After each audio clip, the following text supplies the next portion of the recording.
Espiral es para ti. Un podcast con reflexiones y entrevistas sobre la creatividad y cultura. Lee, escribe y crea. Junto a Karen Kotner.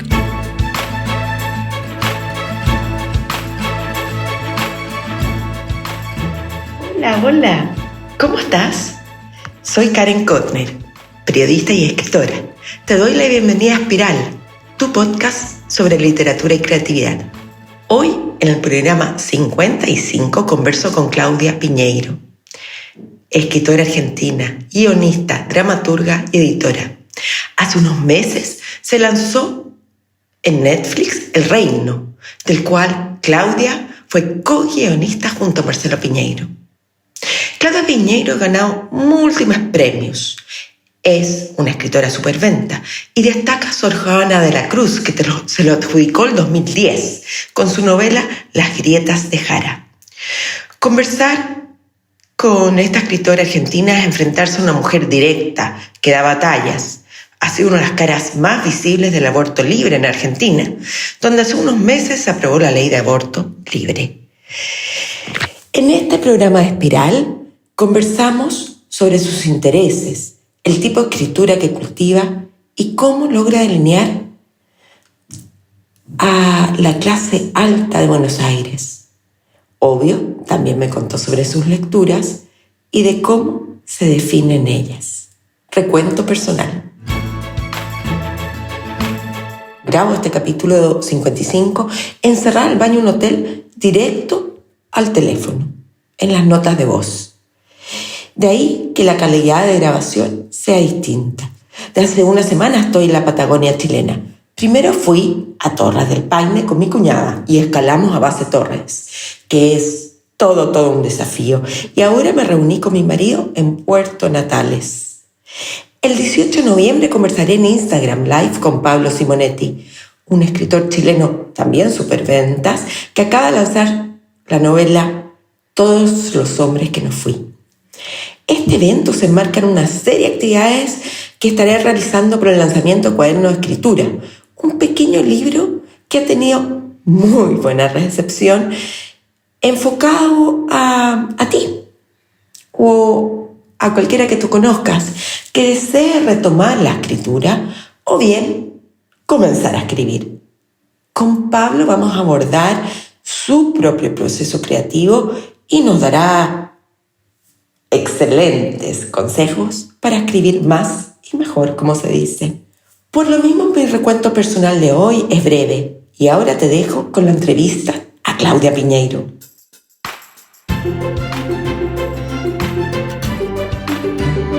Hola Claudia, ¿cómo estás?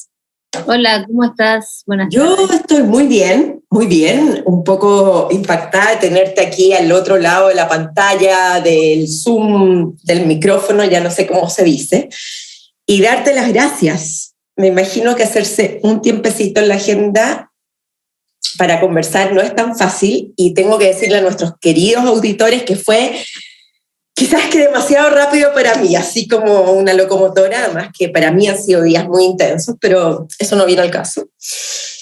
Quería saber qué estabas haciendo antes de unirte al Zoom. ¿Qué te interrumpí, básicamente? 3 conversaciones diferentes. Pero qué cosa, ¿no? Porque cómo vivimos absolutamente conectados con distintas situaciones, ¿no? O sea, una conversación era una amiga que rápidamente la terminó, pero después estaba conversando con alguien que me tiene que hacer una entrevista para Amnistía, para un trabajo que están haciendo de Amnesty, que era una conversación profesional, y a su vez con un amigo que me estaba contando que se acababa de desmayar en la calle. Entonces tampoco lo podía cortar tan rápido. Ya estaba en su casa, ya estaba bien, pero me estaba contando una situación personal importante. Y a veces uno no puede cortar las conversaciones así tan rápidamente, y empezaba el Zoom. Entonces,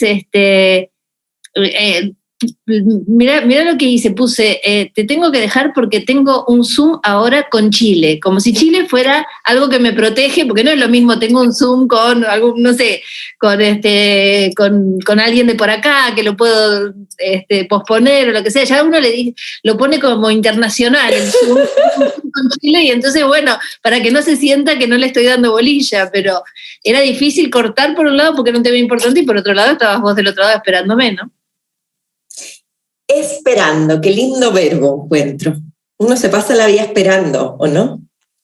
Sí, sí. Sí, es una larga espera. ¿Y tú qué esperas? No sé, uno va haciendo cosas y entonces en el hacer también va generando esperas, ¿no? Pero no me quiero poner dramática, pero en realidad lo que esperamos es la muerte, porque uno nace sabiendo que la última espera es esa, la muerte, y cómo llegás hasta ahí, cuántas cosas haces antes, ¿no? Pero en definitiva, la última espera es esa. Como la última cena. Claro, sí. No hay mucho más. De hecho, en tu narrativa la muerte es un don tema. Está siempre presente, ¿no? Siempre presente. Como el abismo más profundo al que puedo presentarle un personaje, ¿no? Yo voy poniendo a los personajes frente a abismos, frente a situaciones complicadas que hay que resolver, y claramente la muerte es la más complicada, y además la que es imposible de resolver en un punto, ¿no? O sea, no tiene solución, es lo único que no tiene solución.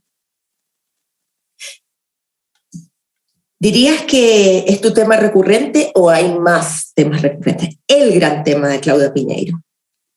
Es un tema, yo creo que es el gran tema, pero hay otros temas recurrentes. Me parece que en la narrativa que yo escribo hay otros temas recurrentes que tienen que ver también con el silencio, con el que dirán, con las apariencias, con la hipocresía, con las reglas rígidas, con el lugar de la mujer en el mundo, con el lugar de ciertos diferentes en el mundo, ¿no? Diferentes entre comillas, ¿no? ¿Del otro? ¿Como figura literaria? Sí, pero del otro, cuando el otro se recorta, cuando el otro es alguien con una entidad muy particular, ¿no? Por ejemplo, en casi todas mis novelas hay algunos adolescentes que no están exactamente, no se sienten totalmente integrados a la sociedad en la que viven, ¿no? Entonces en esa sociedad hay muchos otros, pero hay muchos otros que se parecen unos con otros, por decirlo de alguna, repitiendo la palabra. En cambio hay algunos que se recortan y son diferentes, ¿no? Y esos también se repiten en mi narrativa. Tú, en ese sentido, tienes unos comienzos no tradicionales en torno a la literatura, siendo que yo encuentro que lo Piñeiro ya es casi un adjetivo en sí mismo, porque no todos tienen que saberlo, pero ella es una tremenda escritora, no solo a nivel nacional en Argentina, sino a nivel internacional, superventas, o sea, acabas de sacar una tremenda serie, El Reino, en Netflix, o sea, tienes logros, si los logros se pueden medir en términos de venta y de publicaciones, en cualquier género, digamos, exorbitantes. No sé si medimos así el éxito, pero empezaste por otro camino. Venías por otro camino. La valentía que tuviste para modificar tu camino más tradicional, podríamos decir. ¿Te acuerdas cómo te conectaste a esa valentía? Sí, en realidad yo creo que más que la valentía es la sensación de que el camino que uno va a recorrer se va torciendo por avatares, y ahí lo que hay es más que valentía, a lo mejor como una perseverancia, ¿no? De volverlos a los lugares que uno quiere, ¿no? En el sentido de que yo siempre escribí, desde que soy lectoescritora escribo, ¿no? No me pensaba como escritora porque en mi familia no había escritores, no había artistas, entonces era difícil pensar, quiero ser escritora, pero sí era cierto que yo quería estudiar una carrera humanística, quería estudiar sociología, y cuando terminé el colegio secundario, la dictadura militar cerró en la Universidad Pública Argentina las carreras humanísticas, y entonces terminé estudiando ciencias económicas.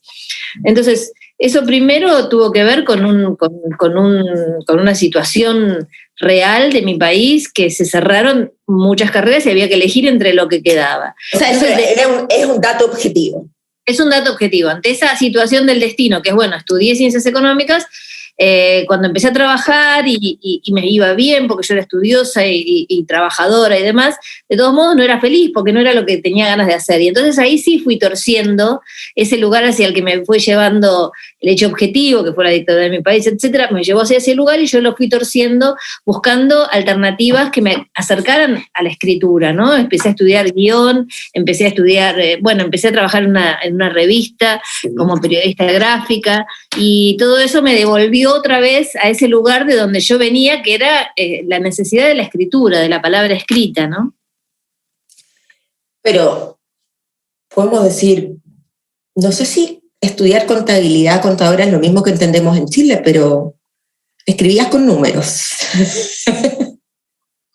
Sí, la carrera de Ciencias Económicas en Argentina, yo empecé la carrera sin saber si iba a ser contadora, licenciada en Administración, economista, pero es cierto que es una carrera que tiene muchísimos números. A mí los números me encantan, por otra parte.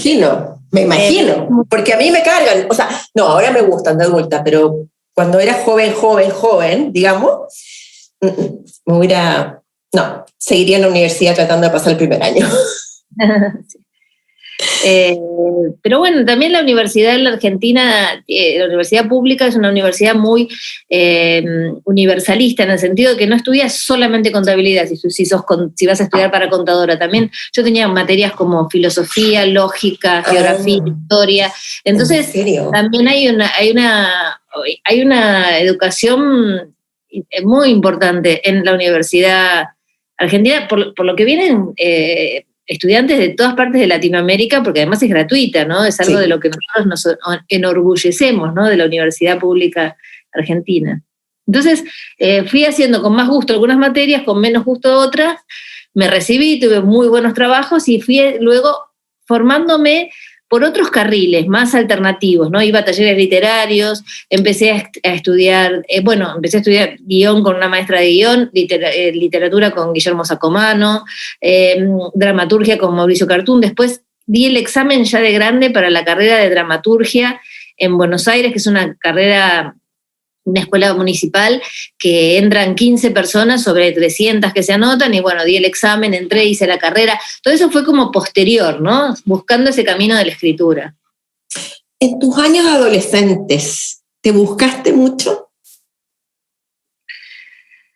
Mis años adolescentes fueron años bastante particulares. Hay uno de mis libros que se llama Un comunista en calzoncillos, que es el libro más autobiográfico que cuenta. De tu papá, ¿no?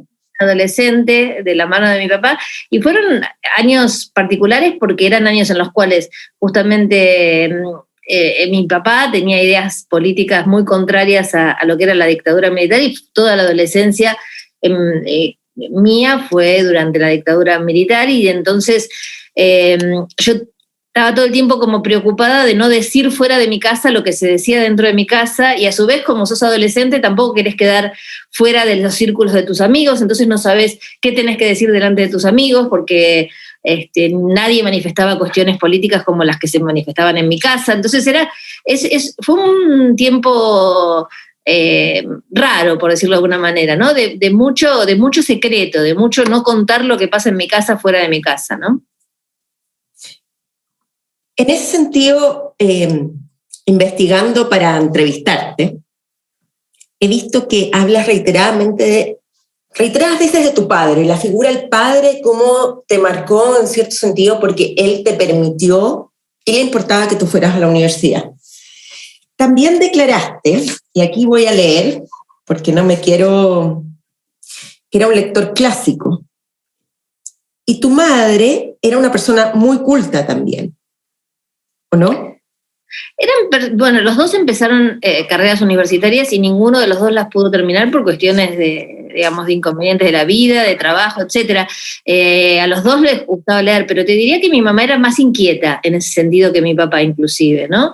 Era una persona que mi mamá leía bastante más que mi papá, y en mi casa había una biblioteca pequeña, pero también por cuestiones económicas, ¿no? Digamos, estaba la pequeña biblioteca que se podía comprar y eso es lo que teníamos. Mi papá era una persona más interesada por el día a día, por el diario. Todos los días venía, leía el diario con nosotros, o sea, como más interesado por la actualidad, por decirlo de alguna manera, y por las cuestiones políticas de la actualidad. Y mi mamá era más interesada por la lectura y otro tipo de de cuestiones artísticas, ¿no? ¿Y qué diría tu padre hoy de ti? Bueno, yo pienso que estaría muy contento, porque además para él, en su momento, él pensaba que el hecho de ser mujer a mí me iba a complicar, ¿no? En los Era un logros. tema, digamos, ¿ah? Era un tema, y me acuerdo que él, por ejemplo, como estaba orgulloso de que yo era muy buena alumna y demás, le decía, una vez me contaba alguien que le había dicho, si no fuera mujer, llegaría presidente de la Argentina, como me parecía que él no sabía que iba a haber tantas mujeres presidentas en la Argentina, por lo menos tuvimos 2.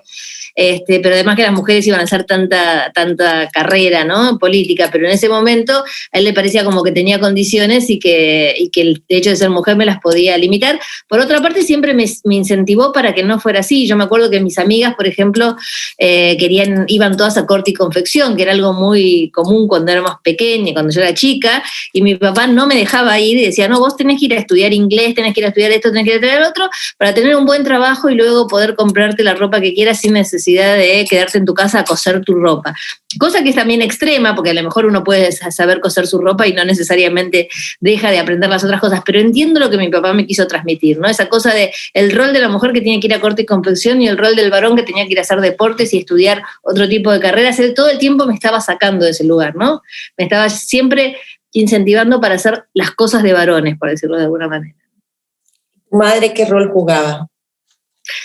Mi mamá, si uno lo miraba de afuera, parecía como que el que mandaba en mi casa era mi papá. Sin embargo, como pasa en muchas familias, pienso que mi mamá manejaba los hilos por debajo, ¿no? Y además mi mamá fue una viuda muy joven y tuvo que continuar la vida con nosotros, digamos, con los inconvenientes que tienen ser una viuda joven sin herencia, por otra parte. No es que mi papá se murió y nos dejó herencia, sino que ella tuvo que arreglarse con lo poco que teníamos, digamos, ¿no? Y además, mi mamá, está Un comunista en calzoncillos, que es el que habla, que es el libro autobiográfico y habla de mi padre, y hay una novela que se llama Elena Sabe, que si bien no tiene nada que ver con mi historia personal, o sea, Elena no es mi madre, ni yo soy Rita, su hija, pero mi mamá tuvo Parkinson y ese cuerpo de esa mujer en esa novela es el cuerpo de mi mamá. Entonces mi mamá también tiene su novela dedicada, y esa mujer, Elena Sabe, que es una mujer que tiene Parkinson y por lo tanto tiene tanta dificultad para moverse, para estar en el mundo, para esperar que la pastilla empiece a funcionar y entonces poder hacer lo que tiene que hacer,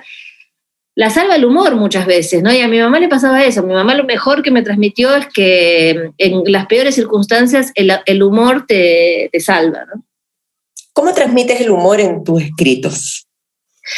Bueno, al principio, en las primeras novelas creo que estaba más presente, ¿no? Después me fui amargando de a poco y se fue escapando. Pero me parece que igual está, ¿no? Un humor ácido. Me gusta mucho el humor inglés. También el humor como lo describe Pirandello, ¿no? Que dice que el chiste es algo de lo cual nos reímos y nos olvidamos al instante, y en cambio el humor que vale la pena es aquel en el cual nos reímos, pero inmediatamente estamos reflexionando y pensando cómo me puedo reír de esta barbaridad, ¿no? Y entonces el humor que me gusta es ese, ¿no? El que te hace reflexionar inmediatamente. Yo tengo que confesar que te descubrí el verano, son tantos las viudas de los jueves. Y me quedé así, con la boca abierta, no me van a ver aquí los auditores, porque reflejaste un mundo argentino, pero muy similar al de Chile, el de las apariencias, el de la clase alta, el de los suburbios, el de los clubes, que ahí no se le dice clubes a los que vienen fuera de Buenos Aires. Countries. A los countries, sí. El de la adopción, un mundo muy complejo, ser adoptado y no pertenecer. El de muchos temas, sí. Pero si tú provienes de un hogar, digamos, con un padre comunista, me imagino que no pertenecías a la clase más alta y capitalista de la Argentina, ¿no? No, pero después, no vivías en el country. No. Yo vivía en Bursaco, que es la zona sur del Gran Buenos Aires, pero después, de grande, casada, fui a vivir una urbanización así. Ay, qué interesante. Conozco el lugar también. Ah. ¿Te gustó? Sí.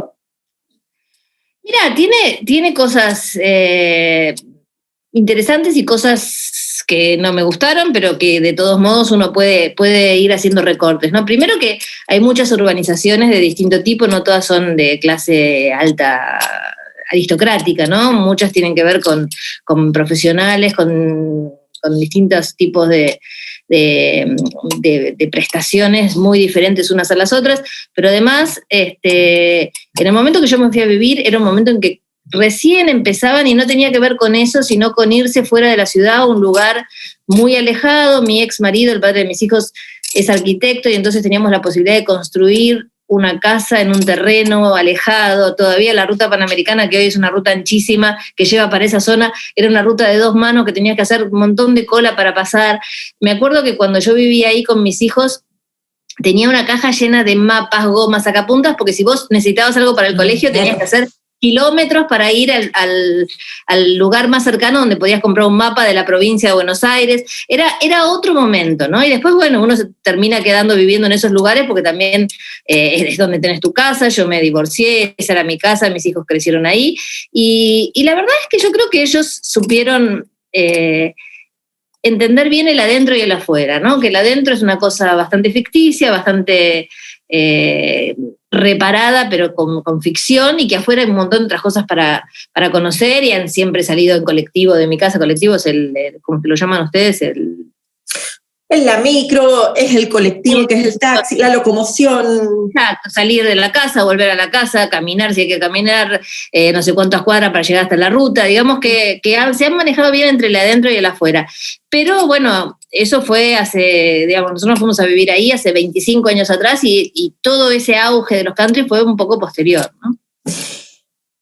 Yo me acuerdo que leyendo ese libro dije, wow, ¿cómo alguien puede escribir tan bien una situación tan universal? En el sentido que me acuerdo que los jazmines en la primavera, como que te llegabas a atrofiar del olor de los jazmines, o estos jardineros como figuras invisibles. Cosas que personas con sensibilidad lo pueden ver y otras ni siquiera en su vida lo han pensado, y eso es maravilloso. Eso es lo maravilloso de la escritura, que nos hace vernos y abrir a las cosas que son a veces tan naturales para algunos. ¿Cómo llegaste al género policial, novela negra? ¿Dónde se inserta esto dentro de Claudia Piñeiro? Bueno, yo creo que hay una obsesión por la muerte, ¿no? Y cuando hay una muerte, y si hay un enigma y una búsqueda de la verdad, hay una línea policial. Me parece que en casi todas mis novelas hay una línea que tiene que ver con eso, pero que muchas veces está en segundo plano. Vos hablas de Las viudas de los jueves, y en Las viudas de los jueves el policial está en segundo plano. No hay una trama que responda a la pregunta ¿quién lo mató y por qué?, que sería la pregunta típica del policial, sino que las preguntas son otras, se cambian las preguntas.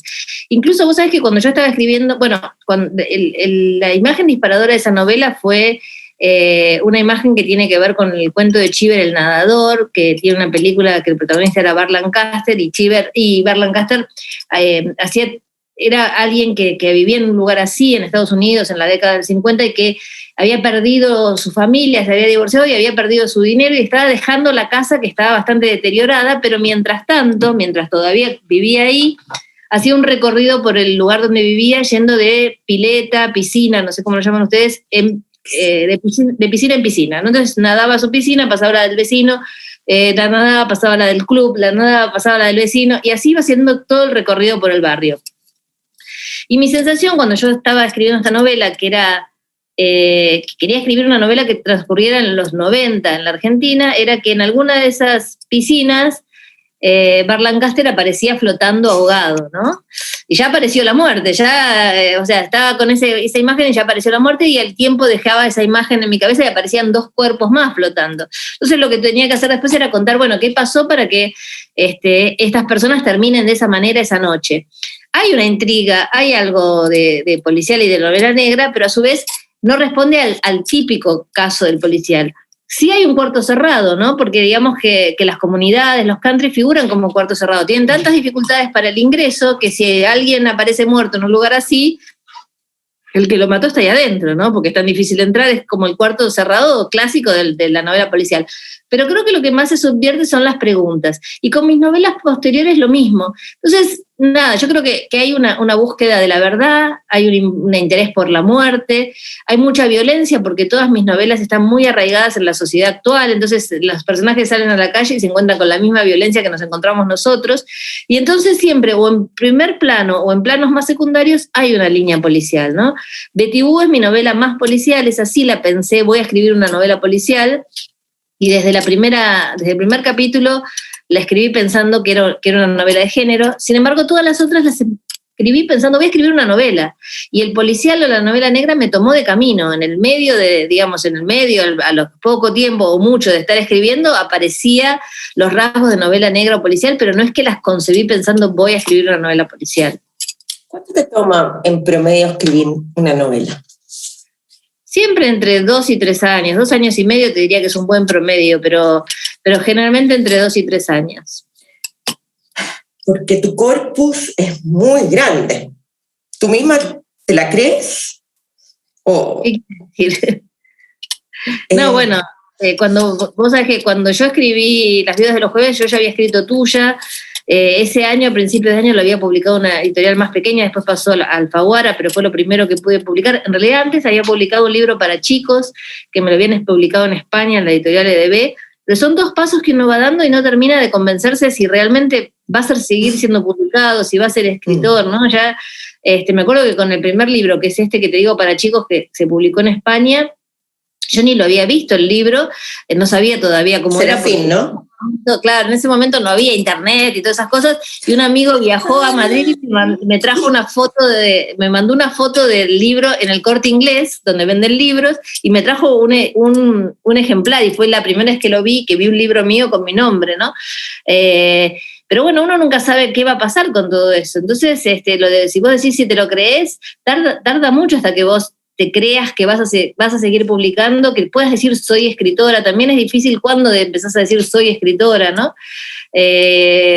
Al principio, por lo menos yo, vas siempre con pie muy cuidado, ¿no? Pisadas muy cuidadas, de dónde ir pisando, porque también, digamos, escritores que escriben una novela y luego desaparecen, hay muchísimos, y muy pocos de esos que escriben muy poco y quedan para siempre, como puede ser Rulfo, ¿no? O sea, sí, hay escritores que han escrito poco y de todos modos es tan maravilloso que están en las galerías de los mejores escritores, pero hay muchos otros que escriben una novela y desaparecen, y vos decís, bueno, ¿y quién es este escritor? Ah, sí, escribió tal novela. Bueno, me parece que se va componiendo la obra a lo largo de los años también. O sea, claro, ¿quién hace el escritor? ¿El público o uno mismo? ¿De dónde viene la definición, no? Las definiciones que nos gustan tanto en las catalogaciones en el mundo occidental. Sí. Pero dentro, haciendo un poco de... ¿Con cuál género te sientes más cómoda al momento de sentarte a escribir? Yo creo que me siento más cómoda con la novela. Después, dentro de la novela, los géneros son algo que yo olvido al momento de escribir, ¿no? No estoy pensando, voy a escribir para tal género. Me siento cómoda con la novela porque la novela me permite explayarme en la vida de personajes primarios, protagonistas secundarios, lo que sea, ¿no? Me parece que es el mundo del personaje, ¿no? David Lodge dice que la novela es el desarrollo de la conciencia de los personajes, y yo creo que todo lo que sucede en la trama son excusas para entender quiénes son esos personajes. A veces el cuento, como necesita otra precisión, va más a la anécdota de ese cuento y menos a desarrollar el personaje, si bien hay cuentos que tienen claramente desarrollados personajes, digamos que no es lo que sucede habitualmente. La novela te permite relajarte, irte por caminos secundarios, contar de cada uno de ellos, etc. Entre novela y novela siempre trato de escribir una obra de teatro, que también me gusta muchísimo escribir teatro, porque de alguna manera me sirve para descarburizar las bujías, ¿no? O sea, esa cosa de haber estado 2 años, 3 años escribiendo una novela y decir, bueno, ahora voy a escribir algo más libre. Siento que el teatro es más libre en cuanto a la elección del lenguaje, en mi caso, porque no es tan pegado al aquí y ahora, que me obliga a hacer un lenguaje muy concreto, tengo más posibilidades de vuelo poético en la dramaturgia, y además son proyectos de más corto alcance, ¿no? De todos los premios que has ganado, a ver, más de 15 diría yo, solo mirando la lista, digamos, ¿cuál es el que más te sorprendió?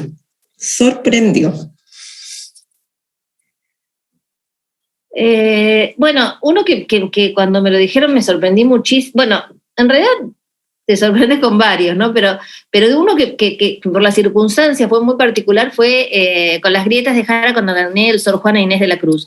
Porque yo estaba en una ciudad de la Patagonia Argentina, justamente porque estábamos fallando un premio que se fallaba en esa ciudad de la Patagonia Argentina, estábamos con todo el jurado eligiendo una novela ganadora. O sea, tú misma estabas siendo jurado de un tercero. Siendo jurado de un premio argentino, ¿no? Letra Sur se llamaba ese premio. Y había periodistas invitados, estábamos los jurados, periodistas invitados, etc. Una de las periodistas invitadas se llama Silvina Friera y es una periodista de Página 12, que es amiga mía.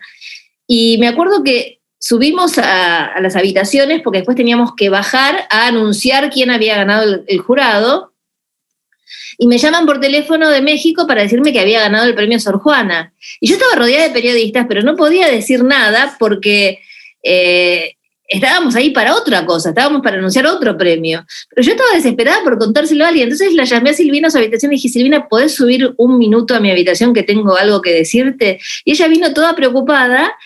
Y le digo, mira, te tengo que contar algo, pero no lo podemos decir hasta que no se falle el premio, porque ahora tenemos que hablar de otra cosa, pero me acabo de ganar el premio Sor Juana. Entonces las dos lo pudimos asaltar arriba de la cama, así como dos colegialas, para festejar que había ganado el premio, y después salimos todas compuestas, derechitas, sin decir nada, hasta que pasó el evento ese y después lo pude comunicar, ¿no? ¿Qué? ¿Y cuál premio te gustaría ganarte que no te has ganado?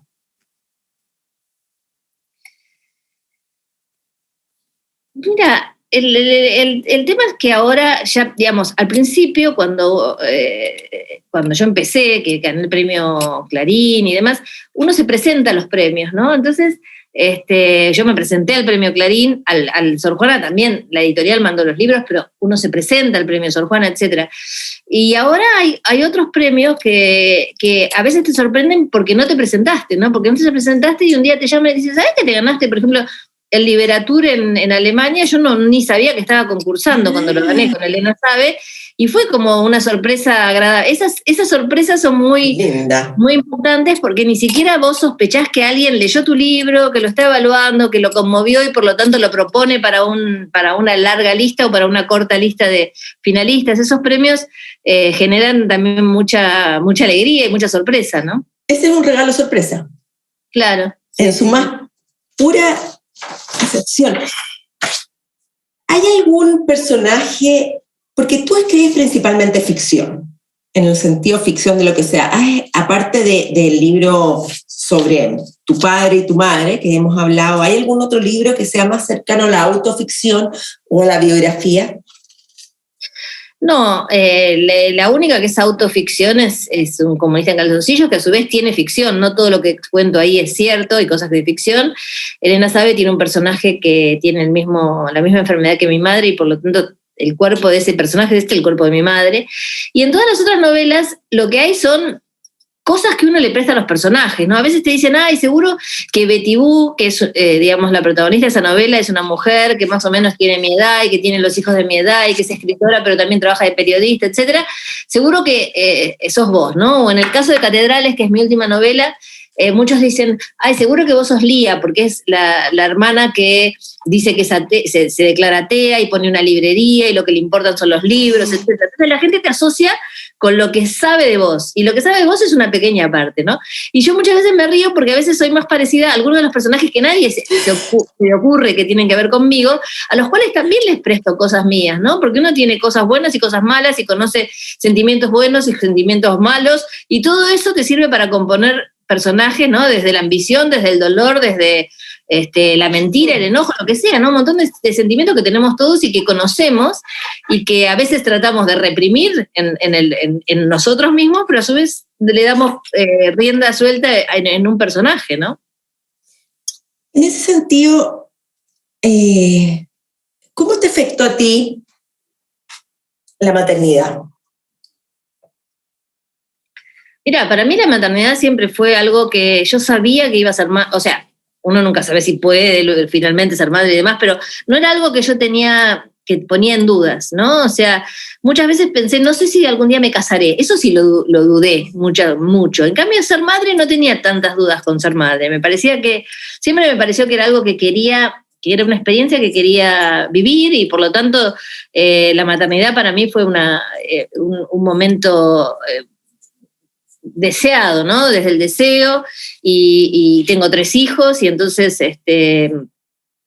le dediqué mucho tiempo, son muy seguidos, los tuve muy seguidos y mucho tiempo todo junto en esa época, ¿no? A la crianza de mis hijos. De todos modos, creo que la maternidad tiene mucho, mucho de lo que no se habla, ¿no? Yo veo chicas jóvenes que te dicen, pero ¿por qué no nos contaron que era tan difícil ser madres? Y muchas veces, no sé, el otro día fuimos al teatro con una amiga periodista, María O'Donnell, que es una periodista muy conocida acá, y fuimos a ver una obra de teatro que se llama Precoz, que es de una adaptación de una novela de Ariana Harvitz, que tiene el tema de la maternidad y es una maternidad tremenda. Y nosotros tenemos una frase que es, qué difícil es maternar, porque nadie te explica, o sea, es como que por lo menos en mi generación, vos eras madre, tenías tus hijos, te iba a salir bien, iba a estar todo bien, más o menos te ibas a dar cuenta cómo iban a hacer las cosas, y después te vas enterando que no es tan así, que hay un montón de cosas que tenés que dejar de lado, que hay un montón de cosas que te salen mal, que hay un montón de cosas que no te gustan, y es muy difícil a veces hablar de esas cuestiones porque no está preparada mucha gente para eso. Recién ahora me parece que hay muchas escritoras, generaciones de escritoras con muchas ganas de hablar también de las dificultades de la maternidad y entonces empezás a escuchar por todos lados, ay, sí, pero sí, obvio. O sea, todas nosotros sabemos de las dificultades que ha sido maternar niños chiquitos y también niños más grandes y que sigue siendo, ¿no? Porque siempre hay dificultades con la maternidad. Pero yo vengo de una generación en la cual estas cosas no se hablaban y sobre todo parecía que si vos decías que tenías algún inconveniente en esto de maternar era porque era un problema o una falla tuya. Yo tengo una novela que se llama Una suerte pequeña, que justamente es una mujer que llega a la maternidad sin habérselo planteado y que realmente se da cuenta que ella no quería ser madre, que ella no estaba preparada para ser madre, que fue madre porque era lo que el destino le tenía preparado. Y sin embargo eso no quiere decir que no quiera a su hijo y no quiere decir que no haya amor en ese vínculo y demás, pero lo que cuestiona es el rol de ser madre, ¿no? El no haber estado preparada para decir, no, yo no quiero ser madre, ¿no? Fue la separación en un tiempo que no era tan común separarse. ¿Mi separación, decís? En general, sí, tu separación, ¿cómo la vives? Mira, no era tan común, pero más o menos. O sea, sí es cierto que, por ejemplo, en el caso de mis hijos fueron de los primeros. Me acuerdo que una vez mi hija me dijo, en el colegio no hay papás separados. Y yo le dije, dales tiempo. Y al rato, ahora todos los padres de las amigas de mis hijos, casi, menos algunos, se separaron. O sea que, te quiero decir, quizás nosotros éramos padres más grandes de edad y nos separamos un poquito antes, pero al poco tiempo se empezaron a separar muchos y digamos que es una cosa absolutamente normal en el círculo de mis hijos. No lo sentí como una cosa rara. En el grupo de mis amigas, después que me separé yo, varias se separaron y por lo tanto estuve muy acompañada. Me parece que las amigas son fundamentales para pasar ese tiempo de la separación, ¿no? Porque uno empieza la vida totalmente sola, ¿no? De nuevo, porque estás acostumbrado a hacer las cosas de a dos y empezás a tener que hacer las cosas solas, a resolver muchas cosas de manera absolutamente independiente, si no las resolvías ya antes cuando estabas casada, pero quiero decir, como una marca mucho más fuerte en ese sentido, y me parece, por lo menos en mi caso, el sostén de las amigas fue lo más interesante de ese periodo, ¿no? El encontrarse con otras mujeres pasando por la misma situación. ¿Y sigues creyendo en el matrimonio? No sé a qué te referís con el matrimonio. Si con el matrimonio te referís a la cuestión legal de casarse y todo eso, me cuesta. Yo el vínculo estable entre un. Bueno, yo estoy de pareja hace 10 años con una persona después del matrimonio y por lo tanto creo en los vínculos fuertes y en estar con alguien y sentirte bien con esa persona y continuar la vida junto a otro. Ahora, si vos no estás bien con esa persona, me parece que también podés tener una vida plena viviendo sola o viviendo sola. Sí, pero ¿crees en este sentido casi fantasioso que lo ponemos en los cuentos y vivieron felices juntos para toda la vida? ¿Tú crees que es factible eso? De los cuentos yo no creo nada, me parece que es una forma horrenda de haber educado a la gente, a las mujeres sobre todo, con una educación sentimental, pero también a los varones, ¿no? Con una educación sentimental que ha puesto ataduras, marcas, sensación de que uno es raro si no le pasa lo mismo que a las princesas de los cuentos, ¿no? Todo lo de los cuentos, nada. Sí creo que es lindo estar con otra persona, compartir cosas, vivir con otro, hacer la vida más amable, estar enamorado, estar feliz, todo eso es precioso. Ahora, si no sucede, tener un matrimonio porque hay que tener un matrimonio, tener una pareja porque hay que tener una pareja, no, de ninguna manera. Me parece que se puede también ser feliz, vivir una vida plena, etcétera, estando solo, sin ninguna duda, ¿no? Eres una persona de muchas causas, se nota que tienes una personalidad fuerte, que eres apasionada, obviamente para lograr todo lo que has logrado, y debes ser trabajólica también, ¿no? Debes trabajar mucho. Dentro de tus causas está el feminismo, que lo hemos estado hablando, y también el tema del aborto. Lo que pasó en Argentina marcó la pauta, ¿o no? Dentro de los países latinoamericanos. Sí, me parece que bueno, en Argentina tuvimos... El aborto libre, para los que no... Y tuvimos el aborto, ese aborto legal, seguro y gratuito, porque el aborto, cuando decís aborto libre, no sé cómo lo llaman ustedes, pero viste que a veces las palabras, parece que decís aborto libre y es que todas las mujeres van a salir corriendo a hacerse abortos, que no es cierto, ¿no? No es cierto, no. Es la posibilidad de hacerlo dentro de un sistema de salud y con legalidad y no ir presas, porque en la Argentina hasta que se sancionó esta ley, la mujer podía ir presa por cometer un aborto. Eso es lo que sucede en Catedrales, mi última novela, ¿no? La cuestión de que finalmente la única culpable en un aborto es la mujer que accede al aborto y el médico, si es que lo encuentran, digamos, esos eran los penados por la ley en Argentina, ¿no? Y bueno, en la Argentina hubo una lucha muy importante, pero yo creo que es algo que se va dando con diferencias de meses, de ratos en toda Latinoamérica. Ustedes en Chile también tienen un movimiento feminista importantísimo, van logrando pasos. A veces creo que hay algo últimamente que a ustedes les salió mal, ¿no es cierto? Una votación que... Es que nos han pasado tantas cosas en el último tiempo que... Creo que hay una última votación que no pasó, pero va a pasar, porque el camino de la aprobación de las leyes de las leyes que tienen que ver con los derechos de las personas llevan su tiempo. A uno le parece que a veces hay frustraciones en el camino y en todos los países, nosotros en el 2018 no ganamos la elección, no ganamos en diputados y no en senadores, y después en el 2020 con una situación política más favorable ganamos la elección, y eso mismo va a pasar en Chile y eso mismo va a pasar en otros países de Latinoamérica que todavía no lo lograron. Ahora hace poco México logró un gran avance también. Entonces, bueno, son movimientos que se van a seguir dando a pesar de que haya en el medio piedras que van entorpeciendo el camino, ¿no? ¿Cuál sería el tope, de acuerdo a tu opinión, para el aborto? ¿De cuántas semanas? Me parece que eso lo definen las leyes. Yo no soy médica, no soy, digamos, tampoco legisladora. En Argentina son 14 semanas y me parece que es una buena medida, pero tampoco es una respuesta esta que te doy definitiva. Hay países que tienen 12 semanas, hay países que tienen otra cantidad de semanas. Me parece que es algo...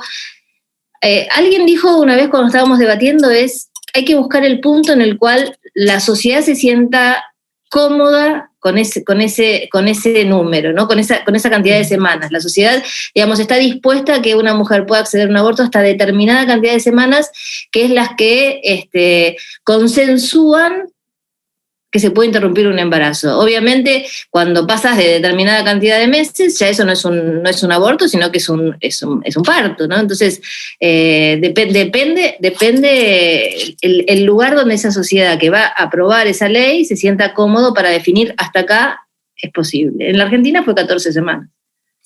Y hablando un poco de Chile, ¿has visto todo lo que nos ha sucedido? Bueno, desde antes que se desatara el COVID, tuvimos todo el tema...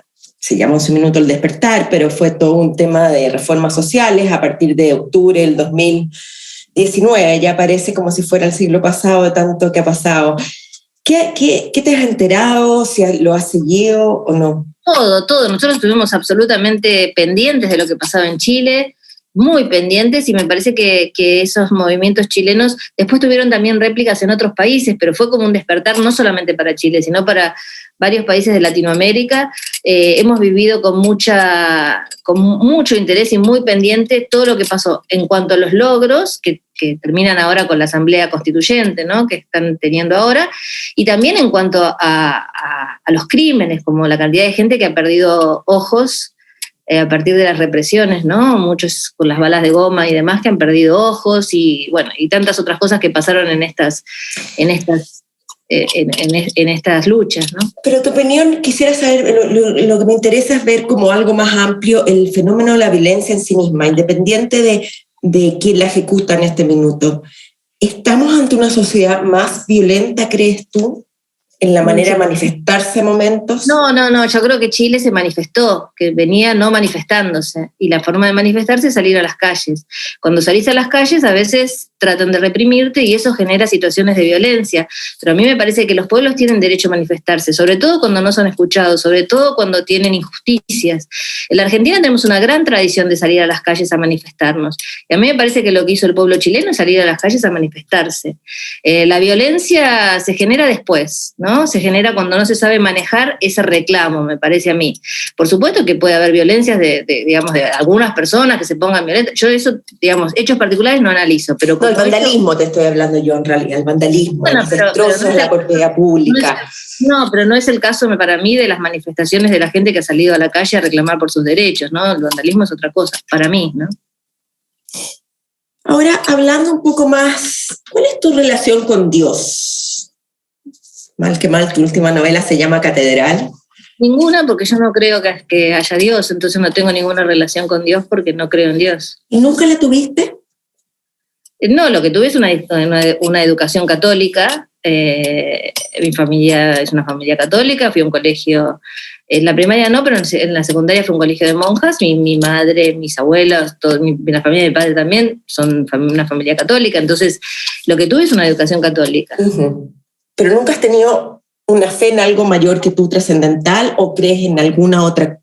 ¿Cuál creencia? No quiero entrar en temas controvertidos para el otro. Yo no creo en la fe tampoco. Yo creo en lo que opina Freud de la fe, lo que opina Richard Dawkins de la fe, lo que opinan un montón de filósofos y psicólogos y demás con respecto a qué es la fe. Respeto que la gente tenga fe y que crea en esa fe, pero no puedo hablarte de la fe porque yo no creo en la fe. Yo creo que es otra cosa. Yo creo que es el temor a la muerte que te hace creer, así como en Egipto creían en determinado dios, que hoy nos parece insólito, que creyeran en Ra o en Osiris. Uh-huh. Bueno, hoy se creen otros dioses que con el tiempo se creerán los que vengan y dirán, uy, mira, creían en este dios. Y así será. Eso es lo que yo opino. No quiero ofender a nadie, pero no es un tema que me guste conversar, porque en general la gente que tiene fe no está preparada a que uno le diga, yo no creo en Dios, y que se te respete de esa manera. Mira, Richard Dawkins, creo que es en el libro, en uno de sus libros que hablas del ateísmo, dice que en Estados Unidos se le preguntó a la gente si votaría a un presidente católico, protestante, musulmán, etcétera, y siempre la respuesta era positiva, del orden del 90%, sea la religión que fuera. En cambio, cuando se le preguntó si votaría un ateo, estaba del 50%. Y yo creo que a nosotros no se nos respeta esa posibilidad. Si yo te digo que no creo en Dios y vos me preguntás sobre la fe, y si yo te estoy diciendo que no creo en la fe, vamos a entrar en un tema controvertido que me parece que no tiene sentido, porque es como si no me respetaras eso de no creo en Dios, no hay más para hablar de esto. Yo no creo en Dios, no creo en la fe, ¿qué más te puedo decir de eso? ¿No? Pero el alma, ¿tenemos alma los seres humanos? Lo que tengo es que del otro lado hay alguien que no puede creer que yo no crea en Dios y que no tenga fe. Siento eso, ¿no? El otro día me entrevistó un periodista y me dijo, bueno, pero yo diría que soy agnóstico porque decir que soy ateo es soberbio. Y a mí me pareció soberbio su contestación, porque yo tengo derecho a no creer en Dios. No, todo absoluta. Yo soy una persona de profunda fe, pero eso es mi posición. Exacto, pero yo no te preguntaría, ¿y por qué? ¿Y si no hay, pero de verdad crees que una mujer puede haber engendrado a un hijo sin haber tenido relaciones con una persona y que esa persona resulta, de verdad? Yo no te insistiría sobre el tema. En cambio, cuando del otro lado hay un ateo, se le insiste y se le insiste Y es molesto para uno, porque entramos en temas controvertidos que me parece que así como yo respeto al que tiene una fe, también me tendrían que respetar a mí cuando digo no creo en Dios. Para mí Dios no existe, para mí cuando nos morimos no hay nada, y no creo en la fe, creo que la fe es otra cosa. No, creo que el otro puede tener algo muy valioso para él, que siente que es la fe, pero si vos me preguntas, ¿pero cómo? ¿Alguna vez no sentiste fe? ¿Crees que tendría que haber sentido fe? Y yo de verdad no creo que tendría que haber sentido fe. ¿Y piensas que tenemos almas los seres humanos? Alma entendido como una fuerza individual, algo que se sobrepone al cuerpo físico. Creo que hay algo más allá del cuerpo físico, sí. No usaría la palabra alma porque es muy cristiana la palabra alma y no me gusta, pero sí hay algo del orden de lo espiritual y digamos, ser ateo no quiere decir ser mala persona, digamos, no. Pensar en los otros también y tener espíritu y tener un montón de cuestiones espirituales y quizás hasta de mayor entrega y todo, pero no necesariamente religioso, ¿no? ¿Y no has pensado en inventar esa palabra? No, es el espíritu, las energías, la espiritualidad. Yo creo que uno puede ser muy espiritual y no estar ligado a los bienes materiales, a las cosas de este mundo, etcétera, a través de otras fuerzas que tienen que ver con la naturaleza, con lo que uno quiera de los otros, de las personas, del prójimo, etcétera, pero no necesariamente religioso. ¿Qué te conmueve, Claudia? Porque se ve que eres una persona de opiniones tajantes, que tienes opinión, pero ¿qué es lo que te conmueve cuando tú dices, esto me hace... Yo lloro muchísimo, me conmueven muchísimas cosas, me conmueven los niños, me conmueve la pobreza de los niños, me conmueve el dolor, me conmueve la naturaleza, me conmueve una obra de arte al estilo Stendhal, me puede conmover también, pero la amistad me conmueve, la entrega del otro, me conmueve, por ejemplo, en este último tiempo me pasó, yo pasé por un momento muy complicado en mi país cuando estrenamos la serie El Reino, con muchas agresiones, y cuando me entrevistó un periodista y me dijo, antes de empezar con la entrevista, te quiero preguntar una cosa, ¿cómo estás? Me puse a llorar, porque me conmueve esa cosa de que el otro sienta que uno es una persona y que las personas se pueden comunicar de persona a persona, ¿no? Y eso me conmovió muchísimo, porque no pasa habitualmente. Habitualmente del otro lado te encontrás con alguien que te empieza a hacer las preguntas que te tiene que hacer, pero no va a la persona, ¿no? Y la verdad que eso me conmovió mucho. El Reino debe haber sido fuerte para ti. Yo creo que ¿lo esperabas? Tanta controversia, tanto ataque gratuito, tanto... ¿O uno está preparado? Nosotros sabíamos, nos parecía, porque ya por cómo se había mostrado la serie en Netflix, a la gente, digamos, a los que lo ven dentro de Netflix, a los que se lo mostramos, etcétera, que iba a ser una serie que iba a tener mucho recorrido y lo sigue teniendo. Ayer salió de un artículo de una página en Le Monde Diplomatique en Francia, salió otro en un diario alemán. O sea, es como una serie que viaja y que causa interés a donde llega.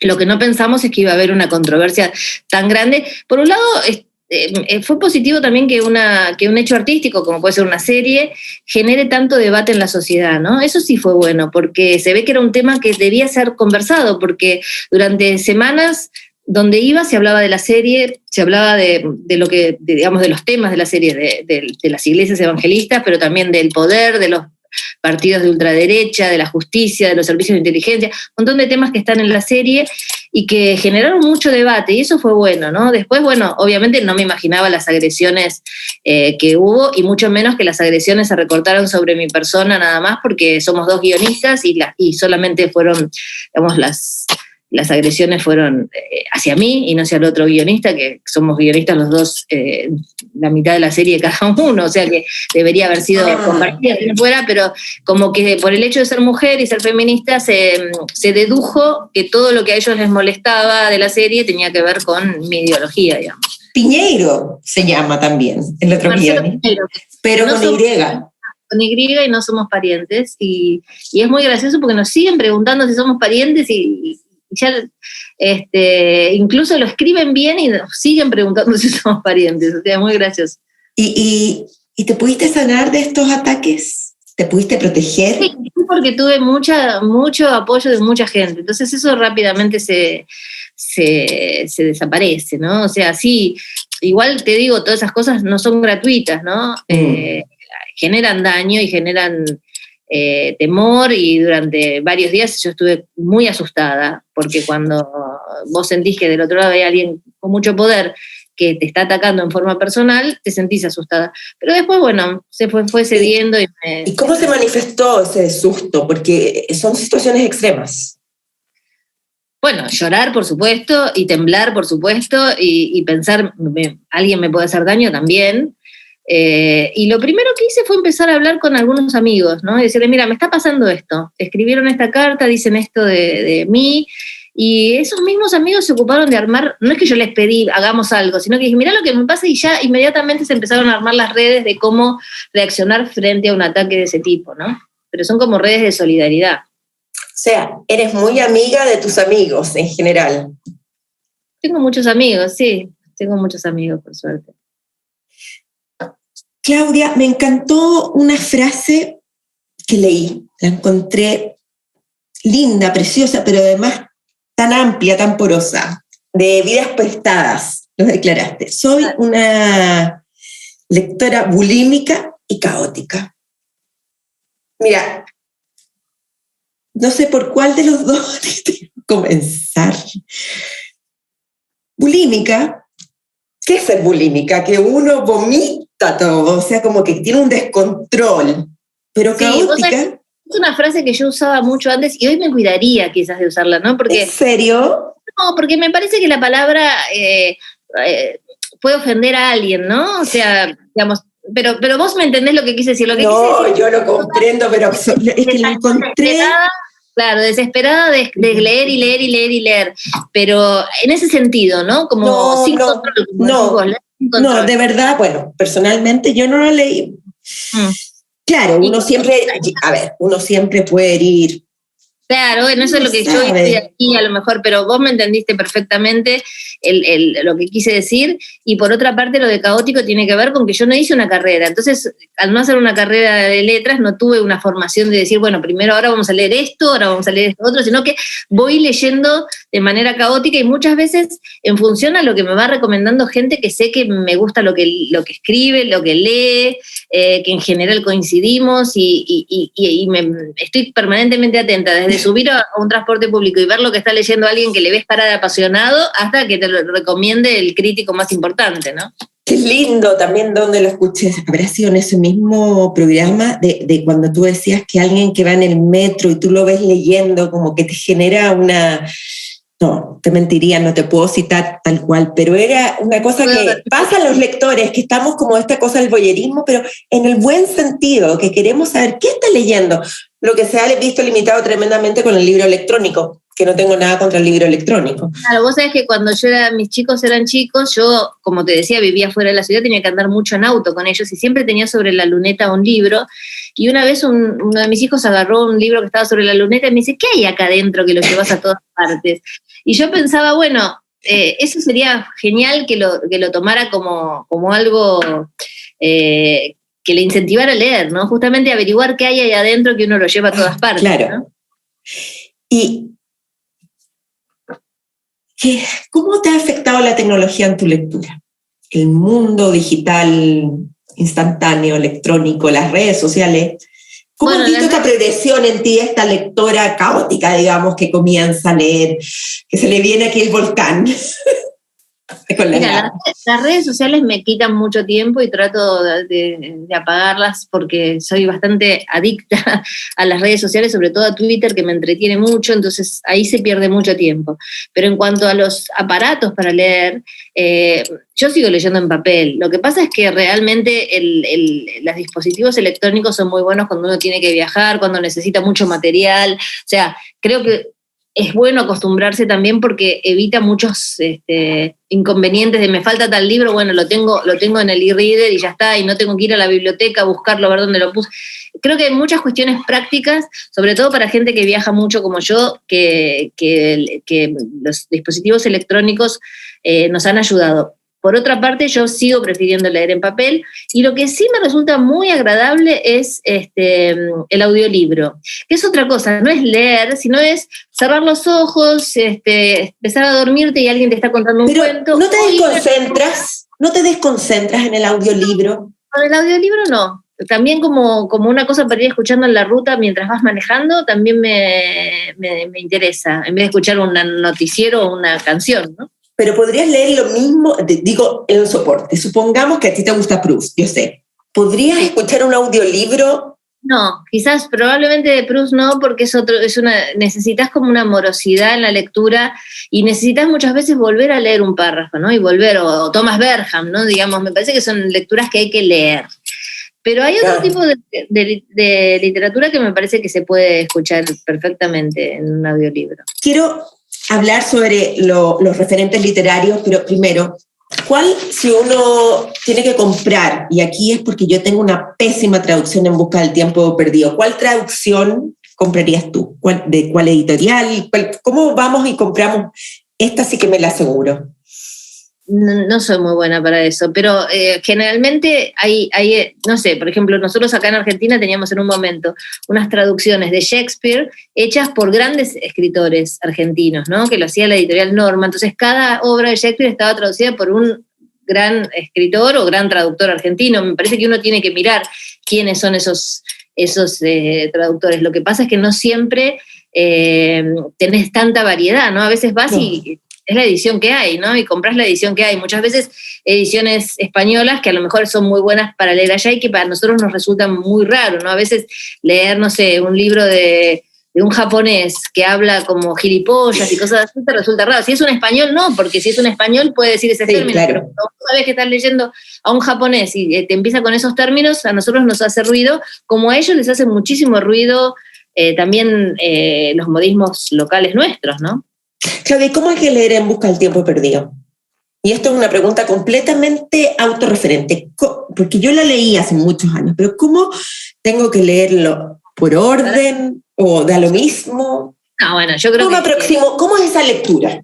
Esa experiencia lectora. Dejarse llevar por un río de palabras, ¿no? O sea, uno tiene que dejarse llevar y que esas palabras te vayan meciendo, porque básicamente es eso, un río de palabras en Busca del Tiempo Perdido, ¿no? Y son muchos tomos, entonces a veces también acobarda, también uno puede leer un tomo y decir, bueno, el próximo tomo lo leo del año que viene. Me parece que uno debería permitirse poder leer a Proust, aunque sepas que no vas a leer los 7 tomos, porque si no te quedas afuera de algo que es realmente interesante, ¿no? Entonces, me parece que podés leer por el camino de Swann, disfrutarlo, y a lo mejor no seguís leyendo, y bueno, no importa, o sí importa, pero siempre es mejor que no haberlo leído, ¿no?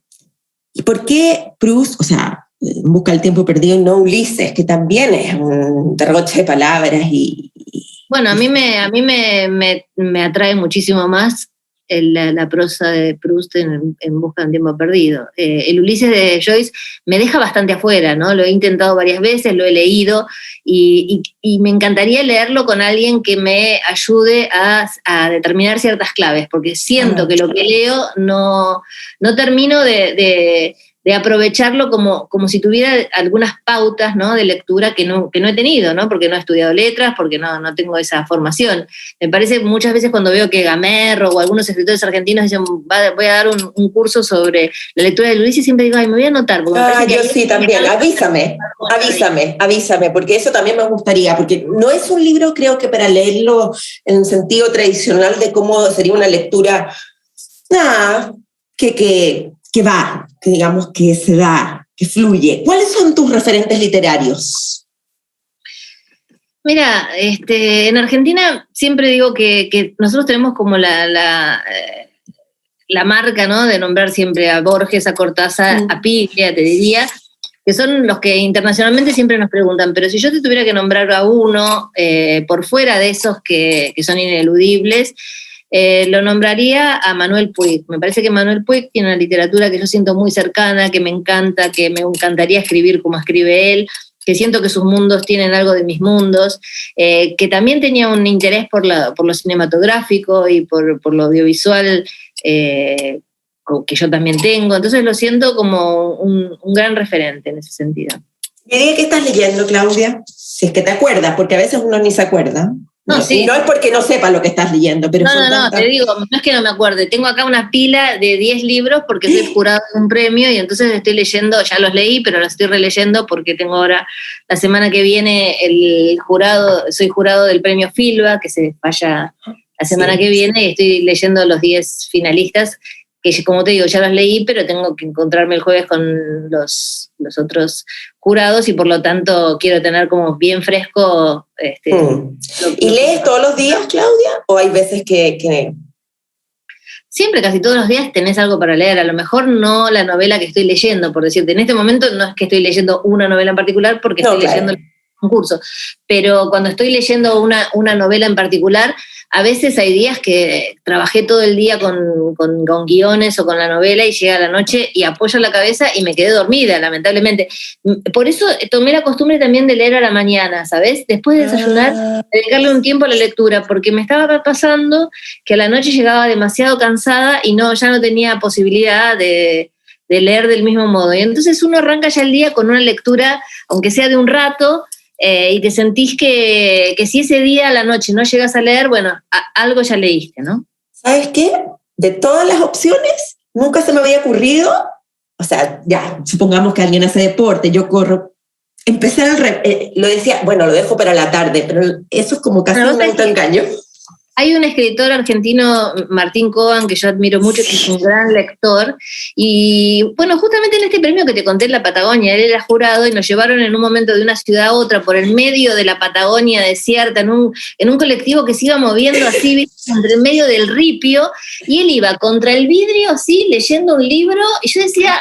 Yo estaría ya vomitando porque con ese movimiento, no sé qué, me dice, no, lo que pasa es que yo leo siempre 1 hora por día y cuando llegue ya no voy a poder leer, entonces tengo entonces como esa cosa como metódica de decir, yo tengo que leer 1 hora por día, me pareció una gran opción, ¿no? De decir, como sea, yo leo 1 hora por día, después si leo más, seguramente lee más que 1 hora por día, pero mínimamente, y yo encontré que en la mañana es mejor eso, para mí, para mi biorritmo de ahora, que en otras épocas era otro, es mejor ahora que la noche. La noche yo me quedo dormida con mucha facilidad. Entonces, qué bendición, qué bendición.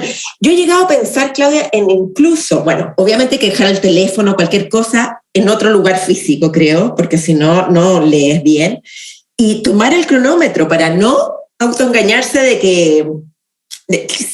Quizás, bueno, vamos a tener que probar a ver cómo van a ser mis mañanas. Como decir, mañana empiezo la dieta, mañana empiezo a leer en la mañana. Yo leo harto, pero es distinto cómo uno se vincula con eso. Además tenés mucha más posibilidad de atención. Sí, y ese aire más limpio, esa luminosidad distinta, no es una luminosidad absoluta de las 4 de la tarde, es distinta. Claudia, vamos a ir cerrando, pero antes quiero saber la vejez o el cambio de décadas. Si puedo decir, ya eres una mujer de 6 décadas, ¿no? Y no se nota, ¿eh? No. ¿Cómo te ves tú como Claudia Piñero hoy? ¿Cómo le hablarías a una de los 20 años? Mira, siempre en todas esas edades uno cree que es más viejo de lo que es, ¿no? Creo que cuando tenés 20 años pensás que sos más grande de lo que sos, cuando tenés 30, me acuerdo que cuando cumplí 50, al poco tiempo de cumplir 50, escribí una nota para el diario Clarín que fue sobre los 50, justamente los cambios en la mujer a los 50 y demás, y ya me parecía como que era el comienzo de la vejez, y después me pasé todos los 50 espléndida, y bueno, y llegás a los 60 y decís, bueno, será ahora, y yo creo que vamos a llegar a los 80 y va a pasar lo mismo, ¿no? Porque hay como un temor que no necesariamente se va cumpliendo con respecto a los pasos. También hay que poder aceptar, ¿no? Determinadas cuestiones que tienen que ver con la edad. Me parece que las mujeres a veces con los cuerpos y demás somos muy exigentes con respecto al peso, con respecto a las arrugas, con respecto a un montón de cosas que la verdad es que a mí me gusta más ver el paso del tiempo. No te digo que una persona se tenga que dejar, ni mucho menos, ¿no? Pero Vos sabés que nos pasa mucho cuando escribimos guiones, que a veces pensamos en determinadas actrices que sabés que no las podés llamar porque ya no tienen la cara natural para su edad, sino que tienen la cara tan arreglada que no da para ese personaje, ¿no? Porque a lo mejor un personaje, digamos, de una mujer que vive en tal lado, que hace tal cosa, y qué sé yo, no sería una mujer toda operada con una cara espléndida, sino que sería una mujer normal de esa edad, ¿no? Y uno va viendo cómo hay mujeres que evidentemente no pueden resistir eso y necesitan verse de otro modo, ¿no? A mí me resulta muy raro, me impresionan mucho las caras de las mujeres tocadas, me impresiona muchísimo, mucho más que la vejez, ¿sabes? Porque la vejez es algo como digno, ¿no? O sea, es la vejez. En cambio, esa resistencia, esa necesidad de decir que la vejez no me toca, y te toca igual, te toca distinto, te toca con marcas que se notan que son de un bisturí, ¿no? Eso me impacta mucho. A mí, bueno, un tema, a mí me atormenta el tema de la memoria. ¿No te atormenta perder la memoria? O ni siquiera perderla, te digo, que se disminuye tu capacidad de memoria, de acordarte, de vincular cosas, unir. Yo creo que perdemos concentración y perdemos muchas cuestiones cognitivas, sigo con las pulseras, las voy a dejar porque... Bueno, los que nos están escuchando ya lo saben, ¿no? No, un problema es aquí la autora Claudia Piñeiro que juega con sus pulseras de plata, no sé qué será, da lo mismo. Me di cuenta cuando trato de estudiar algo que yo era muy rápida estudiando un montón de cosas y ya no soy tan rápida, ¿no? Entonces eso también es una aceptación, igual que las arrugas. Y con respecto a la memoria, no tengo ese temor, hay cosas que me olvido, me doy cuenta, porque también uno empieza sobre todo los nombres, ¿no? Esa cosa que decís, ay, no me sale tal nombre, no me sale tal ciudad, no me sale tal apellido. Bueno, eso pasa, pero no es algo grave. Yo creo que digamos, sí hay como un temor a tener alguna enfermedad de otro tipo que no es ya la vejez, ¿no? O sea, enfermedades como el Parkinson o como el Alzheimer, eso sí me da temor. Pero no la vejez, digamos, el tema de perder tonicidad en el cerebro por una cuestión normal, porque es lo mismo que las arrugas de la cara, ¿no? Claudia, es que me quedé pensando algo, nada que ver con la vejez. En esta lectora bulímica y caótica, inventa otros calificativos después, aunque no te gusten. ¿Tú llevas una bitácora de lectura, rayas tus libros o los cuidas como si fueran objetos sagrados? ¿Qué tipo de lectora eres ahí? No, yo doblo las páginas, cosa que a la gente no le gusta mucho, pero yo doblo páginas para después acordarme que ahí hay algo. Tengo como unos códigos de cómo doblar según lo que quiero marcar, y puedo marcar con lápiz negro. No me gusta marcar con algo que no sale, ¿no? Sí, con algo como un lápiz, no sé cómo le decimos, nosotros le decimos lápiz a mina. Sí, con un lápiz a mina, eso sí, pero con otras cosas no. Y después también uso mucho ¿viste las orejitas esas, no? Si tengo que después usar el libro para algo, poner orejitas de colores, eso también. Ok, te voy a confesar algo. A mí también me gustan mucho las orejitas, que nosotros le decimos banderitas. Ah. Y yo ocupaba las de plástico. Alguien que es un archivista me dijo, ¿cómo se te ocurre? Me dijo, ¡qué crimen! Vas a echar a perder los libros. Hay que cambiar las orejitas de plástico por las de papel. Ah. Porque hay un ácido o algo que echa a perder el libro. Entonces ahora tengo una nueva obsesión, que veo todos los libros marcaditos o qué sé yo, ir cambiando las banderitas de plástico por papel que contamina menos, que tú también hablaste en una entrevista hace poco del tema del cambio climático y todo eso, cómo estaba presente en Europa y no tanto en nuestros países. Pero ahí te doy un tip para que tengas algo. ¿Eres obsesiva? Bien. Sí, ahora que me lo dijiste me voy a preocupar por eso. Pero está bien, no es algo tan malo, no vamos a... Tampoco cuesta nada, ¿por qué hacerlo mal si no se puede hacer bien? Exacto. ¿Hay algo que te gustaría agregar hoy día en esta conversación que hemos tenido, No, muchísimas gracias, la verdad que me encanta que me hayas entrevistado, me encanta poder hablar con vos de estos temas, de la literatura, de la vida, de las cosas que nos pasan, y me encanta mucho que llegue esto al público chileno, a la gente que vive del otro lado de la cordillera, tan cerca, y que en todos estos meses no hemos podido cruzar de un lado para el otro, ¿no? Con esta cosa de la pandemia parece mentira que estando tan cerca no nos hemos podido ver desde hace 2 años prácticamente, con amigos que están del otro lado y ustedes venir para acá, etcétera, ¿no? Así que es una manera de atravesar esas fronteras que estuvieron cerradas de alguna manera. Claro. Claudia, yo te quiero agradecer, para mí ha sido todo un descubrimiento conversar contigo porque encontré mucho sobre ti, pero en realidad no encontré mucho sobre ti, había que escarbar un poquito más. Y esa era la idea y creo que aprendí mucho. Cuando una persona escribe tanto y tiene tal nivel de sensibilidad, es importante conocerla más allá de lo formal y del discurso hecho.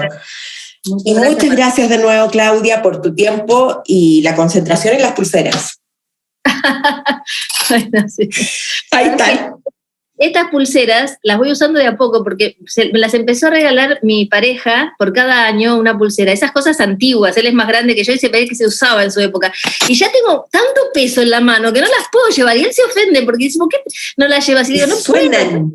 Las voy llevando de a tres, así, porque si no, viste, cuando cumplamos 20 años, ya no sé, necesito una carretilla. ¿Y no te molestan? Esto es una tontera, pero ¿no te molestan para escribir? Sí, me las saco todo el tiempo, para escribir me las saco también. Ah, sí. ¿Y eres zurda o derecha? Soy derecha. ¿Y la ocupas en la mano izquierda? Tengo la derecha.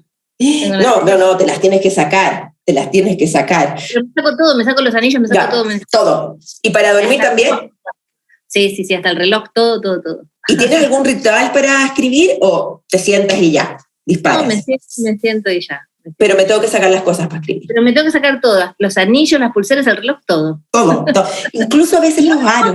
Tengo que tener las uñas muy cortas, porque vos sabés que si me hace ruido la uña en la tecla también me molesta. O sea que bueno, basta, terminemos acá porque si no vamos a seguir. No, porque después nos van a echar la culpa de esto también. No, que nos libre. Gracias, Claudia, cuídate. Muchas gracias, adiós. Chao. Chao.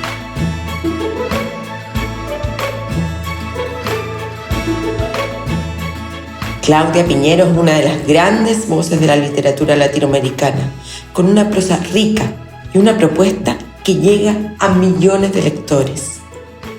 ¿Cuál es tu libro preferido, Piñeiro? Cuéntame. Como siempre, te dejo la transcripción en mi página web. Lee, escribe, crea. ¡Chao!